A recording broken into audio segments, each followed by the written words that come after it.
எங்கள் YouTube shorts ஒரு வீடியோவுக்கு கீழே கமெண்ட்டில் ஒரு கொஷின் வந்திருக்கு. ஈசாய்க்கு தாவீது எத்தனாவது மகன்? 4ஆம் புத்தகத்தில் 7வது மகன் என்றும் சாமுவேல் புத்தகத்தில் 8வது மகன் என்றும் குறிப்பிடப்பட்டுள்ளது. இதில் எது சரியானது? இதில் ஒரு சந்தேகம் உள்ளது. இதை தெளிவாக தெரியப்படுத்தும். இந்த கொஷினுக்கு நம்ம சீனியர் பாஸ்டர் தெளிவாக ஆன்சர் பண்ணியிருப்பாரு. அதை நீங்கள் கேளுங்க. ஒரு கேள்வி வந்தது. தாவீது ஈசாய்க்கு எத்தனாவது குமாரன் என்ற கேள்வி வந்தது. கேள்வி கேட்டவர் ஆசீர்வதிக்கப்பட்டிருப்பாராக. வேதத்தின்படி 7வது குமாரன் தான். ஆனால் 1 சாமுவேலில் போட்டிருக்கபடி அங்கே 8 குமாரன் மாதிரி தெரியும். ஏனென்றால் இந்த எக்ஸ்பிளனேஷன் கொடுக்கும்போது ஒவ்வொரு மனுஷனையும் கூப்பிடும் போதும் கர்த்தர் யாரை கூப்பிடுகிறாரோ ஒரு டீப் எக்ஸ்பிளனேஷன் கொடுப்பாரு.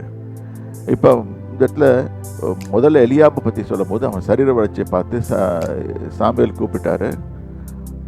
இவன் தான் இருக்கும் அப்படின்னு நினச்சாரு. அவன் இல்லை. ஆனால் மொத்தம் அந்த இடத்துல சொல்லப்பட்டிருக்கான். அந்த வசனத்தில் சொல்லப்படுது 7 குமாரையும் கடந்து போக பண்ணினார். 7வது குமாரன் அந்த சமயத்தில் அங்கே இல்லை. அவன் ஆடுகளை மேய்த்து கொண்டிருந்தான்.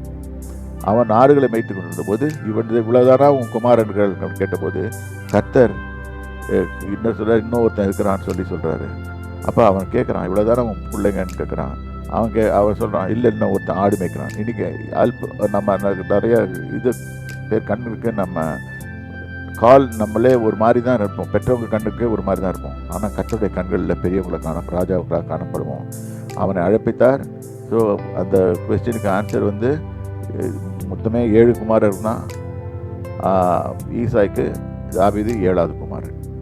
இது போல் உங்களுக்கும் நிறைய பைபிள்லேருந்து டவுட்ஸ் இருக்கா?